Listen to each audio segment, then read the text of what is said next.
Aloha, I'm Chad Ford, host of NBA Big Board on the Locked On Podcast Network. I'm with Rafael Barlowe from NBA Draft Junkies. We're going to talk Western Conference, Summer League, rookies, sophomores, everything else. Here we go.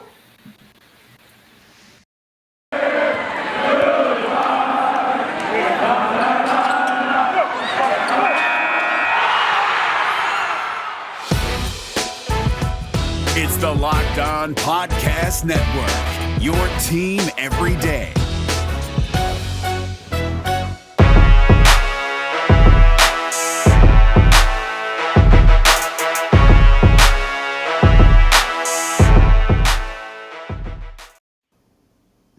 Aloha, I'm Chad Ford from Chad Ford's NBA Big Board on the Locked On Podcast Network. I'm with my good friend, NBA Draft Junkies Rafael Barlowe. We just got done breaking down the Eastern Conference Summer League performances for rookies and sophomores and everyone else. Now we're heading over to the Western Conference where we're going to think about the prospects that we like the most playing in the Summer League over in the Western Conference. You can also read a bunch more about this, including draft grades for every single prospect in the Summer League over at NBABigBoard.com. Rafael, we're going to start at the top. Jalen Green, chip on his shoulder, got to play Cade Cunningham head-to-head in the second game. Really felt like he was disrespected in some ways, that he wasn't taken first by Detroit. Had a pretty awesome summer league before coming down with an injury. What did you think about Jalen Green in those opening 2.5-ish games that he played for the Rockets? Yeah, I liked everything that I saw from him as far as just like the competitive fire. We knew he could score the ball. And even like the second game, or the game where he was matched up head-to-head with Cade, I thought he had a quiet 25. I thought that he got to the free throw line a lot, even though there was some intensity there, like a one-on-one type feel in a sense. But I was just impressed with his just ability to put the ball in the basket, but more so his first step. I knew he was an elite athlete, and I knew he could make plays above the rim, but it was my first time seeing him play live since he was in high school, and I was just really impressed with how fast he was as far as just his first step. Yeah, I mean, his stat line, 20 points a game, 4.3 rebounds a game, which is actually a pretty good number for him. 52.6% from three. And here's the thing that I think is a little bit overlooked. He only plays 12 minutes in his third summer league game before he injures his hamstring. He already had 13 points in those first 12 minutes. And that figures into his average. He could have very well ended up leading the summer league in scoring instead of Cam Thomas if he had played that full third game. And you're right, the Cade Cunningham game I actually thought was his least impressive performance in that he was struggling a little bit more than he normally does, but he still finds ways to score. Even if his shot isn't falling exactly the same way, he still found ways to impact this game. He's just going to be a live wire. I think that you're going to see a guy who's got, whether it's manufactured or not, we've seen the greats do this. We've seen Michael Jordan do this. We've seen Kobe Bryant do it. He's going to manufacture disrespect. He's going to use it to drive and motivate him. I came away from watching the Summer League, and again, you don't want to read too much into this, saying this guy is going to, I bet, be the rookie of the year, not Cade Cunningham. I think that he's going to put up huge numbers in Houston this year and is going to be such a highlight reel so often that my guess is he's the odds-on favorite to be Rookie of the Year. What do you think? Yeah, I agree 100%, especially because I think Houston is going to put him in the best position to be Rookie of the Year for marketing purposes. And, they have to usher in this new post-James Harden era. And Green is obviously going to be the face of that. And I see him as a guy that, like next April, you're going to see a bunch of 30, 35-point games. As the end of the season when teams are really in full tank mode, he's going to just put up some crazy numbers. We did not get to see Josh Giddey very much. A very exciting opening with the Detroit Pistons. Has an incredible dunk, and then 5 minutes into his first game goes down with an injury. And so I don't know if you can take away anything from those 5 minutes, but I'm not going to try to say much. 5 minutes is kind of the ultimate small sample size. Just disappointed that we didn't get to see Giddey. Obviously, somewhat of a controversial selection at 6, and with the way Alperen and Sengun played, for example, with the way Jonathan Kaminga played, I think there's going to be a lot of debate about whether Oklahoma City ultimately made the right choice here with Giddey. So let's go to the guy that they clearly passed on to take Josh Giddey, Jonathan Kaminga, Golden State Warriors. We knew the upside was high. I think most of us, including me, felt like he's going to be a work in progress. I wasn't expecting him to dominate in the Summer League. I expected a much more muted performance. He was pretty good. And at times, like really, really good. Clearly was making, mistakes, shot selection mistakes, turnovers, was trying to finish every play with a highlight reel dunk, which always didn't necessarily work out his way. But overall, man, I really thought I like Jonathan Kaminga even more now than I thought I did. And he's probably going to be able to play a little bit more ready than I thought he would be for the Warriors. Yeah, I honestly thought that he was going to spend a large chunk of the season in Santa Cruz. He's still raw, but he shows enough to where you're like, you know what? I think he can crack the rotation this year. I mean, there's a bunch of plays where I left impressed, and then there were plays where I'm like, okay, he's still like is used to being physically stronger than everybody, and he's still trying to bully his way to the basket. And like you said, trying to dunk everything with highlight dunks. But I left thinking like this kid is going to be really, really good sooner than I expected. And he's still confident in his shot, even though the 3-point shot is, it doesn't look good. I thought he had some misses that looked pretty bad. But what I do like, and I mean, this is controversial, but I like the fact that he's not afraid to shoot it. Like he's confident. And so he's not bothered if he misses one that he misses badly on one or two. He's still going to shoot it. And I think once he develops into a good shooter, he's going to confidently let it fly. Again, do you want to read too much into 4 games? No. But when you see an 18-year-old who is playing with the aggression and the confidence that he was playing, even when he didn't finish those highlight reel dunks, he could have finished them. Like they were all within the plausibility of him doing so. And as he gets more mature and picks his spots better, it was really interesting. I don't want to, again, read too much into the Summer League, but Bob Meyer did something that took a lot of guts in that he's got a team that's competing for a championship. He ultimately decides to take Jonathan Kaminga, a guy that we thought was probably the least ready to help him of the top prospects in the draft, and think about the future. And now not only does the future look incredibly bright for Kaminga, but maybe he's going to help you a little bit more than you think. Now, again, who knows? We'll see in Summer League. I also thought James Wiseman was going to be able to help a little more than ultimately he was able to help, Golden State going forward. But certainly, I think if you're a Warriors fan right now, you got to feel good about him as well as Moses Moody, and the way that Moses Moody also played in the Summer League as a classic 3-and-D guy who was knocking down shots and playing defense without long wingspan. I felt like it was a good summer for the Warriors. Yeah, I agree 100%. Do you think that Kuminga can crack the rotation? I don't know. I'm curious. I certainly think that if he was on a lesser team, we would be seeing him play a lot. There's some minutes crunches and some things that I think we're going to have to, figure out ultimately where Golden State does. But overall, I think he's worthy of those minutes. I don't think it would be crazy not to not play him right now and let him play through some mistakes. Again, the physical maturity is there, the aggression is there, and one of the things I was most impressed with was I thought he gave Scotty Barnes a ton of problems. I mean, he went right after Scotty Barnes when the Warriors played the Raptors, and I thought that made things tough, and that impressed me. To see that because Barnes is big, strong, athletic as well, and that was a guy that could kind of physically match up with him, and I thought Kaminga played well.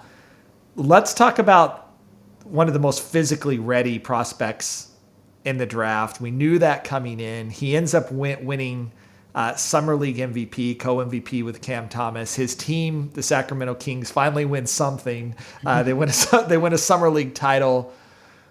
Davion Mitchell was, to me, the other guy besides Cade Cunningham that if you liked him coming in, you're ready to sort of anoint him as he's going to be an all-star someday after the Summer League performance. If you were skeptical about him coming in, people were still able to sort of pick apart his performance for Sacramento and essentially say don't put too much stock in it. After watching Davion Mitchell play, at least we got to see him play 5 games for Sacramento, including a very interesting head-to-head matchup with Peyton Pritchard, who up to that point, you could argue, had the best summer league of anybody there, and he absolutely destroyed him on the defensive end. What did you think about Davion Mitchell? He picked up where he left off. That's the thing that I noticed. Felt like even defensively, he may have turned it up a notch in the summer league.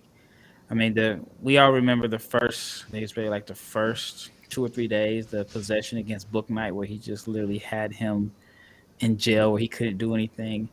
And I actually felt like the people that were Mitchell doubters, I think even they have to be impressed. At this point, you just have to say, well, only excuse you can say, well, it's summer league. It doesn't count because he shot 47% from 3, if I'm not mistaken. And that was one of the knocks against him was, he had an outlier season. He shot, below, I want to say like 32% his first 2 years prior to his junior year and so on. But the shooting looks good in summer league. And I've, this whole time when I've been defending Mitchell, I said that the way he shot the ball at Baylor and the way he confidently pulled up tells me that he worked on his game. I didn't think it was an outlier season because, I mean, just the way he pulled up with confidence. Like sometimes, a guy can't have an outlier season, but, pulling up threes off the dribble is something that you work on. And the way he was letting it fly in summer league shows me that he really did put in the time and the hours on this jump shot. Now, 47% from 3, it's going to be small sample size to sustain that. But he was shooting it well. Yeah. The other thing that actually stood out to me is that people that question, his assist and whether was he really a point guard, because they had that 3-headed monster at Baylor in the backcourt with Masio Teague and Jared Butler as well. Nearly a 5-to-1 assist to turnover ratio while he was playing. Seemed absolutely comfortable running that team as a point guard as well. The biggest question that I have, because I really liked him going into the draft, and I typically don't like older players, and so it says a lot when you're going to get top 10 love from me and be a 22, 23-year-old player, because I'm generally more skeptical. I'm just curious how this is going to work in Sacramento. With De'Aaron Fox, Tyrese Halliburton, Buddy Hield there. I mean, we mentioned this on draft night, and I think it puzzled us all. You see it more now because Sacramento was the worst defensive team in the league last year. They just added a guy who is just going to be a monster from day one on the defensive end. But how they get a rotation going with De'Aaron Fox and Tyrese Halliburton, do you slide Halliburton to the 3? It's kind of interesting to sort of figure out how they're going to fit all that together. But if you're a Kings fan, you have to be pretty excited that once again it feels like the Kings got a really, really good player to add with De'Aaron Fox and Tyrese Halliburton. Yeah, I'm very curious to see how everything works out. Not necessarily who starts, but who closes. And you have to figure with Mitchell's defense, and you're going against the likes of Westbrook to Lillard to Curry to Booker, you have to figure Mitchell is going to be in their closing lineup. So I wonder who is the odd man out. We know it's not going to be Fox.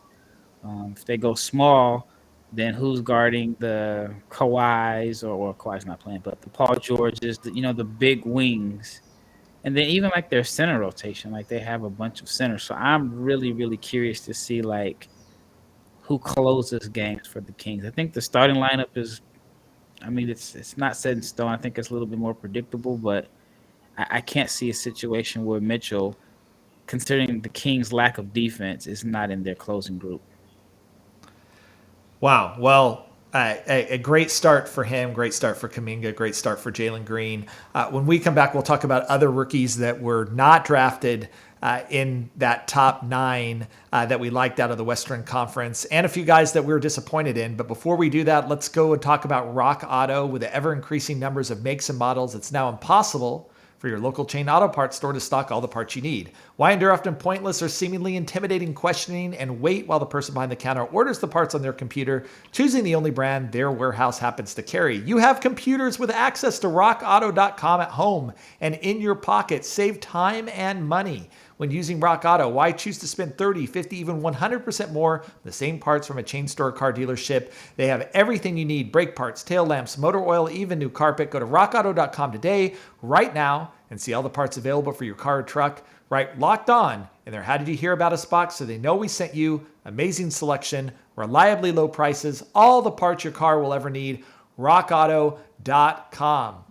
And I'm back with Rafael Barlowe from NBA Draft Junkies, also host of the Locked On NBA Draft podcast. We're talking Western Conference rookies and their performance in the Summer League right now. And we talked about some of the top guys: Jalen Green. We talked about Davion Mitchell. We talked about Jonathan Kuminga. You can also go over and check out all the cool scouting videos that Rafael's put together at NBADraftJunkies.com. I've also been writing a lot about the Summer League over at my website, NBABigBoard.com. You can subscribe to that, get emails all the time. I just graded every 2021 draft prospect who played in the Summer League. That was an intense process of a lot of watching Summer League video. So, Rafael, we talked about those guys. Who outside of those top 9 really stood out to you? I think I know what you're going to answer. I think I know who your answer is going to be on this one. Outside of those top 9, who was your guy in the Summer League that you were impressed with? Well, I'm going to throw a curveball. I won't go with my guy first. But I thought Bones Hyland played very, very well. I saw you gave him an A, and I thought it was well deserved. And I think that he went to like a perfect team. In my opinion, Jokic is the perfect player for a combo guard, a guy that can play a little bit of point, but he doesn't have to have the pressure of being the table setter. And I think playing with Jokic and Denver, I think that he's going to crack their rotation. I mean, we saw Marcus Howard played as a rookie. I know that was due to injuries, but I think Hyland is going to make an impact as a rookie, and I think he helps Denver. I thought he was one of the more impressive rookies, and probably a guy that's going to outperform his draft position. Yeah, and again, sometimes it is that fit. And I agree with you on Bones Hyland. At the moment he was drafted by the Nuggets, I'm like, that makes perfect sense. What they need, how he plays. I could see him playing a Lou Williams sort of 6-man, microwave scorer sort of off the bench. You're right, with Jokic on the floor and Jamal Murray, whenever he's back and healthy, he doesn't need to be a lead ball handler for this team. Though I will point out, he had 4.8 assists a game, which he showed some abilities to be a lead ball handler in the Summer League. I don't think that's primarily how they're going to use him in Denver, but I agree with you. Bones Hyland was one of the guys that I just, again, pleasantly surprised. And anytime you get a guy named Bones in the league and it looks like they're going to stick, you got to be pretty happy. Tim Conley, again, I generally think he's a really great drafter and general manager. We'll talk about a guy that maybe a little bit later that I think maybe he made a mistake on, but it's pretty rare that Denver makes mistakes. All right, they're going to Utah. Yeah, unless they're trading the guy to Utah. Yeah. I'm gonna steal your thunder and talk about Alperen and Sengun for a second, who goes 16 and looks like the guys like John Hollinger and Kevin Pelton, some of the stats guys that said this guy is a top 5 pick. He certainly made them look good in the Summer League. And again, that's always something that we have to put on there as a qualifier. In the Summer League, Sengun looked like a top 5 pick in this draft, a basketball genius offensively, rebounded the ball well. Shockingly, I think was second among rookies in block shots per game, which is not something that I necessarily saw coming. The passing was there. He just overall looked like he was more ready for this than anybody. And now some of that may be that the Turkish league competition is actually stronger than the summer league competition. And so he was actually kind of moving down down a division instead of up a division, which you normally would sort of expect for guys. And so maybe that's part of it as well. My only caveat, we did not really see him go up against the NBA level strength, size, athleticism that he's typically going to face on a day-to-day night. And I'm not talking about, okay, let's see if he can do it against Anthony Davis, because look, I know almost nobody can do it against Anthony Davis, but just in general, most of the guys that he was dominating, I think about that Pistons game where he worked over Luka Garza. Okay, we already knew coming in that Luka Garza defensively was going to have some issues. And so that's Sengun's dream matchup in the summer league. And so I do want to, before we anoint him as a, complete steal of the draft, I do want to see him against that NBA level of athleticism and strength and length. What did you think about his performance? I thought his performance was great, especially when you consider he didn't get post touches, and he was on a team with guards that aren't table setters. Yeah. So there were plenty of plays where, and again, I'm probably biased because I was so high on him. But there were plays where, for example, in the Turkish league, his teammates knew him, and he does all his work early in the possession, running the floor, establishing low post position, and he was used to getting the ball in the post in Turkey where they, like I said, he run the floor, establish position early, use his strength and his strong lower body to, get the ball in the sweet spot, and then they would just kind of clear out. He did not get those possessions here in Summer League. So he had to figure out ways to score. I don't even say that he didn't get a lot of pick and roll possessions. He had to get like kind of garbage points. And then there were plays that I thought were funny where he would get the ball at the top of the key at the 3-point line, and he would just create his own shot. He would drive and spin. He'd drive left or spin back middle. Or there were just little things that he did that he just found ways to manufacture points, which I was really impressed with because he took a three from the logo. He took like a 35-foot 3-point shot at one point in the game, and it went in. Yeah, which was a terrible possession because Josh Christopher dribbled the air out the ball that whole possession and just kind of threw him a bomb. But yeah, I mean, I think before that, I think he missed maybe like his first 2 or 3 3-pointers. And then after that shot, I mean, he shot the ball pretty well from 3. I think 37% overall. Right. So I was definitely impressed. And I had mentioned to somebody I was watching the game with, I said, I know John Wall is not in their plans, but John Wall is probably the only player on that team that will understand, like, okay, we need to get this guy a couple touches on the block per quarter. I didn't think he got that. I mean, with Christopher is not going to make an entry post pass. Jalen Green is more so a guy that will make the pass on dump offs.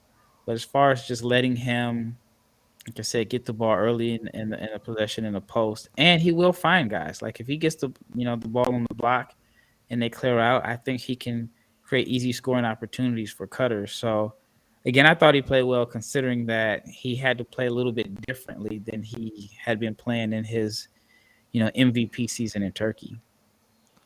Yeah, I thought by the way, I thought the whole Rockets draft looked really intriguing. I actually thought Josh Christopher kind of outplayed his draft position. Want to see him shoot the ball better. Garuba was exactly what we thought he would be. Defensively, a monster. Offensively, a major work in progress. But, if you look at his rebounding numbers, his steals numbers, given the minutes that he was playing, there's clearly something there. One other guy I want to give a shout out to, Trey Murphy. Out of New Orleans. A lot of debate. Okay, is this guy the prototypical 3-and-D guy? Is he going to be Mikal Bridges? Or are we really reaching here for a guy who averaged 11 points a game as a junior for Virginia, who can really shoot the basketball, but is he really going to be able to do anything else? I thought he was fantastic for New Orleans. I thought they had to be absolutely thrilled. Again, it's Summer League, but you want your guys to thrive in Summer League, and I thought Trey Murphy looked great for them and certainly can see a role for him in New Orleans because they really sort of lack players like Trey Murphy. Yeah, I mean, he did everything that you expected. He shot the ball well, 44% from 3. I thought he rebounded a little bit better than I would have guessed. I think the first game he had like 26 or something like that. So he came out, guns blazing. I think he's a good fit. And I had him, before the trades, I had him going to New York. And I think New York, drafted well, which we mentioned in the last podcast. But I thought that he would have been a perfect guy for the Knicks, a team that, even though on paper they were, a good 3-point shooting team, but Murphy has the length and the versatility. Man, I think in a pinch he can play up to four positions. Well, not four, three positions. I think he can play 2, 3, and 4 in some lineups. So I thought the Pelicans got a weapon there. Who were you most disappointed with among the NBA rookies that were playing in the Western Conference? Anybody that you were just like, man, I'm not feeling it? I mean, the guy Here he that got goes. an F on your board, it was he struggled. I felt that was a reach there anyway with Santi Santi, Aldama. Yeah. Santi, which is funny because he and at the 2019 under 18s, he actually won MVP of that tournament over Sengun and Garuba. I thought he struggled. Um, I'm probably in the minority here, but I was not a fan of Josh Christopher. I thought he put the ball in the basket. He played well. I didn't like how they were trying to make him like a point guard.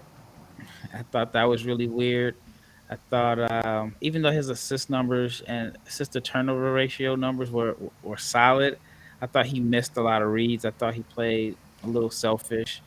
Um, I'm And he I'm shot thinking, 18% from three. which is not expected, or not well, it's not. I shouldn't say not expected. It is expected. I mean, he struggled with catch and shoot opportunities. I think that he's kind of be a weird fit there because he's best when he has the ball in his hands, but they have too many guys that are better than him that will have the ball in their hands. And when he doesn't have the ball in his hands, and since he's not good at catching and shooting, I wonder what is his fit. And so maybe that's why they tried to turn him into a point guard. But I thought defensively I thought he played well.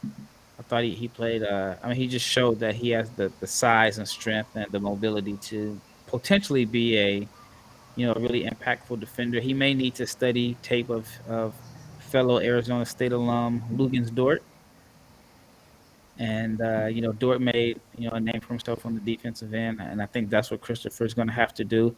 I also made a comparison. Somebody didn't like it, but I said I wouldn't be surprised if Josh Christopher ends up being like Alonzo Trier in a sense, where he can score. If you put him in the G League, he's going to score 25 points per game, but it's not going to really help him in the role that he would have to play in the NBA. So I wasn't as big of a fan how they used him. I would have still taken Sharif Cooper with that pick. I thought it would have made a lot more sense. Um, Again, I wasn't high on Ziaire Williams coming Yeah, in. I thought he and showed flashes, but yeah, I didn't think he was that productive. Also, he had one really good game, yep, and in that game you could see why. Yeah, then that was against the Heat where he had 19 points, was 4 for 6 from three, had a couple of steals. Why the Grizzlies drafted him? But there was a lot of shaky moments. He ends up 20% from three. I was much more supportive than probably most people of Ziaire Williams going this high, and I'll be the first to admit I was a little bit nervous watching the summer league performance that maybe I overreached there. I was nervous too because I was so adamant that I didn't think there was a big difference between him and BJ Boston, but one received the benefit of the doubt. And when he had the good game, I was like, oh man, my mentions at Twitter are going to be Yeah. crazy.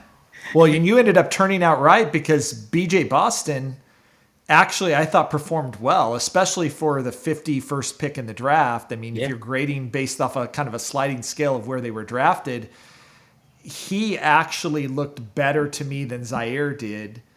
He looked more confident.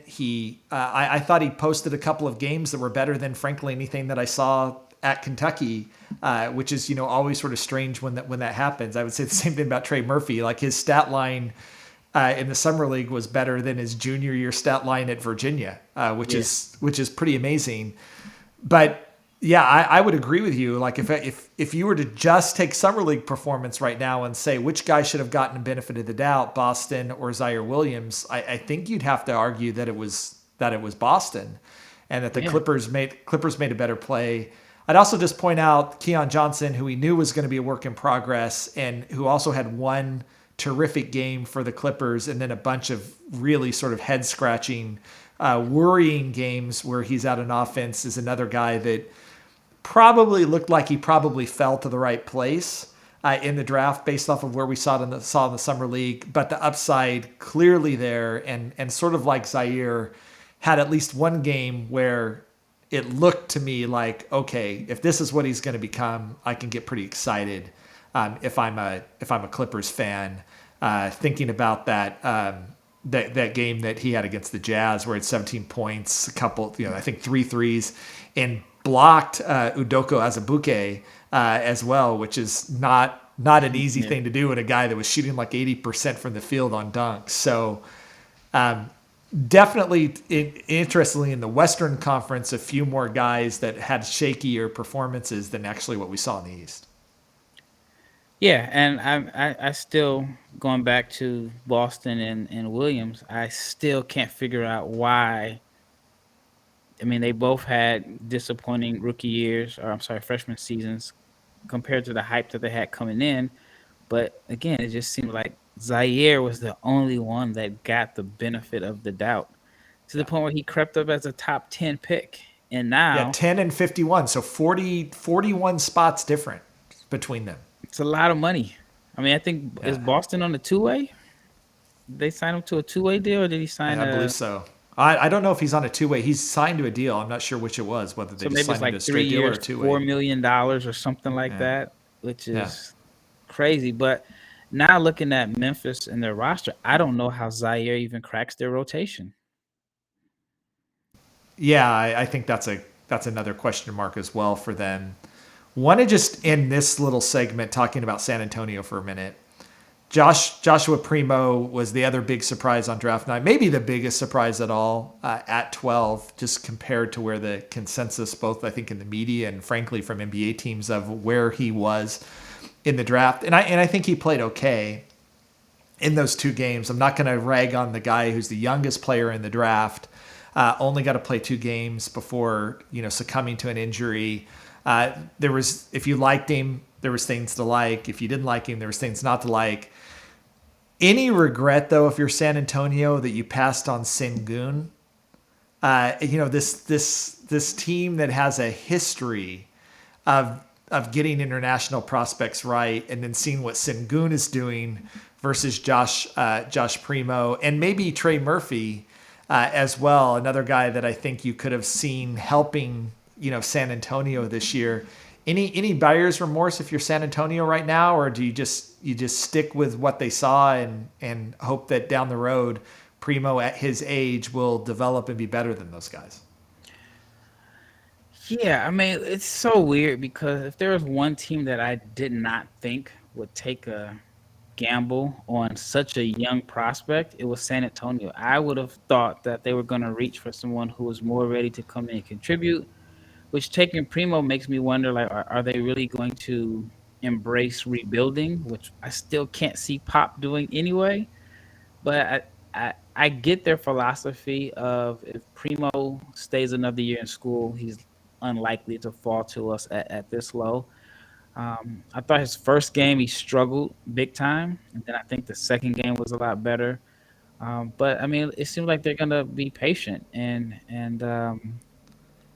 let him develop, and we'll just have to see. But I'm still kind of stunned that San Antonio took Primo. I thought he was a guy that Houston or Oklahoma City, one of these teams with a bunch of draft picks, would take, but I just didn't see San Antonio taking him so early.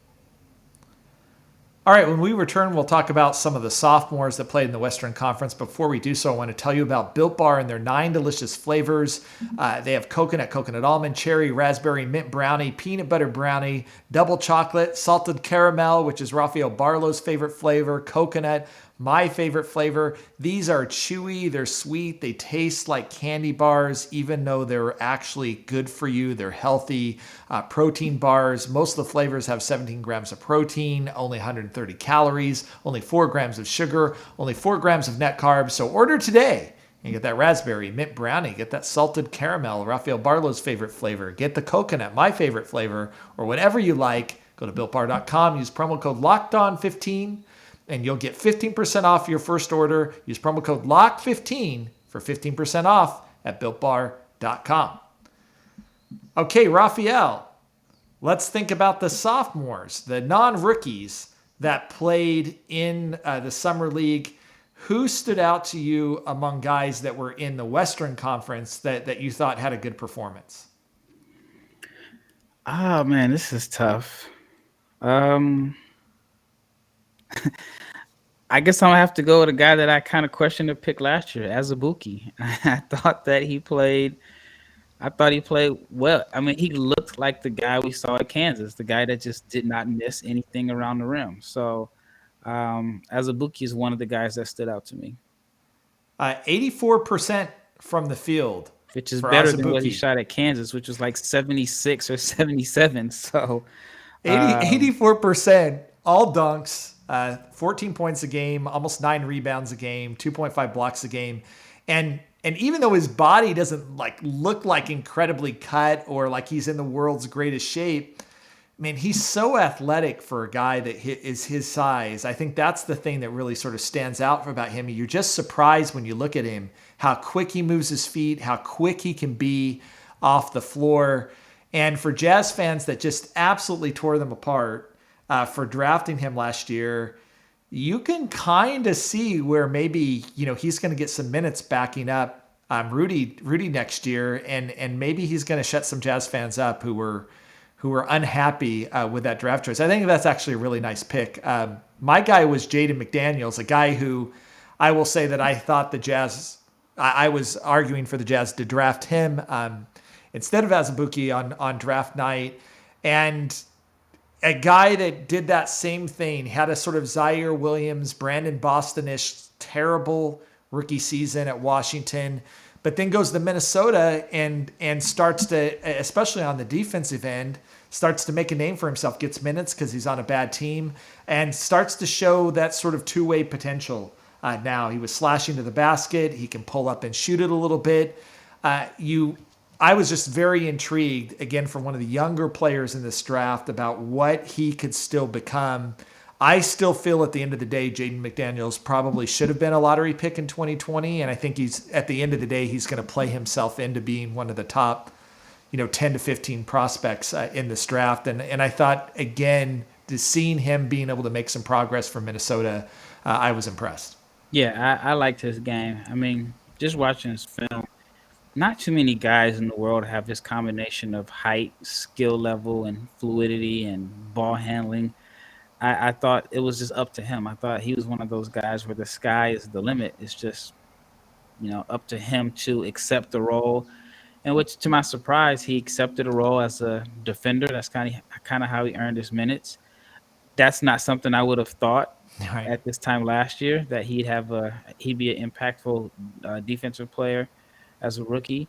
Another guy that, and we mentioned Jazz fans, and the guy that a lot of people thought the Jazz should have selected was Desmond Bane. Yeah. He had a really strong summer league. I think he averaged, 24 points a game. We knew he could shoot, but one of the things I like about summer league is how teams try to put guys in a position that they won't play in the regular season just to see what they can do. I remember years ago, Memphis was trying OJ Mayo at the point, and they realized, okay, this is never going to happen, so he won't be a point. But I thought I saw a lot of Desmond Bane playing a ball handler role, a role where he had the ball in his hands and was making decisions. And so I thought he performed really well. But him and Trey Jones, those are two guys that you could tell the year of difference that they had as a rookie, really stood out and kind of helped them stand out above the rest of the guys in the class. Trey Jones, great call, 22 points a game, 6.3 assists a game. He did average nearly 5 turnovers a game, which is a little bit disconcerting, and I don't see how Pop's going to love or be able to handle that anytime soon. But I definitely think you walk away from Trey Jones thinking maybe the Spurs have something there that we didn't get to quite see in year one. So I definitely thought he was good. I also thought from the Jazz, a guy that went undrafted last year, but started to get a few minutes towards the end of the season, Trent Forrest. Looks like he's going to be a guy out of Florida State who I think Jazz fans are really going to like as well. And a guy that just absolutely gets after it defensively. Keeps my theory going that Florida State guys, for whatever reason, just don't quite show quite as well in college basketball as they're going to be in the pros. Leonard Hamilton, once again, looks like he might be delivering another Florida State guy to us that could ultimately be really good. Zeke Nnaji, it's hard to, again, kill a guy, though in the second season you expect, like we say, to see that year in the NBA, that year of maturity shows up. He averages 5 points a game on 19% shooting from the field, 11% shooting from three. This is a 6'10" player who's shooting under 20% from the field. That's hard to do. Clearly he is trying to be more of a face the basket type of player, but this might be one of the few times that I think Denver may have gotten this one wrong. I thought he was a little bit of reach, frankly, in the 2020 draft, being in the late first round. It was probably the guy that I watched and said, I think by your second season, we should see a better and stronger performance than we saw from him. Yeah, definitely. He was definitely a disappointment. And, like the concerns there were about him in school, now they kind of really stand out. You knew that he wasn't necessarily like a three-point shooter. You hope that he could have the potential to stretch the floor as a floor spacer, but you knew he wasn't a back-to-the-basket guy either. He got a lot of points off of dump-offs and face-ups, but, yeah, I mean, he really struggled. And, depending on what they do with Bol, well, I mean, they have JaVale, so I really don't see a situation where he earns any minutes again this year because they're going to go obviously Jokic with JaVale as their backup. No, JaVale went to Phoenix. I'm sorry. But yeah, I imagine Bol would be ahead of him in their rotation, so it's going to be tough for him to get minutes. Let's end by sort of thinking about overall everything we've seen. I want to talk about one last guy, a guy that I think is a cautionary tale about how you can write off a player maybe a little bit too early after a poor summer league and what have you. And I think we've tried to be fair and balanced here a little bit and not overreaching here. Jalen Smith for Phoenix. If you would have asked me my visceral reaction to Jalen Smith being drafted where he was drafted in 2020, I would say that was a big mistake, that the Suns overreached. And then when you saw his limited production that he had for Phoenix last year, you could say, look, they threw away a draft pick here. Tyrese Halliburton was there. Devin Vassell was there. What were they thinking? He came back and actually had a pretty nice summer league for Phoenix in year two. He's stretching the floor. He shot the ball pretty well for Phoenix. And I think it's, to me, an example. And look, I'm not saying I think they should have taken Tyrese Halliburton. Can you imagine the Phoenix Suns if they'd had Tyrese Halliburton last year and what role he would have played? But to me, he's a great example of maybe we got to be careful about reading too much into a poor summer league performance or even a rookie year that doesn't quite pan out the way that it does. Coming back the second year, he looked more like an NBA player than he did his first year. Yeah, I gave him a pass because it's hard for any rookie to crack the rotation on a team that goes to the finals. So I gave him a pass because I didn't think that he really received an opportunity to play. And we also knew coming in that he was going to be the backup to DeAndre Ayton. I think that New Orleans is the perfect place for him. I think there has to be some type of trade that can be made to where he goes to the Pelicans, because I think Zion is kind of tough to build around because he's like a center and the height of a wing, but he's massive as far as like just how wide he is and how strong he is.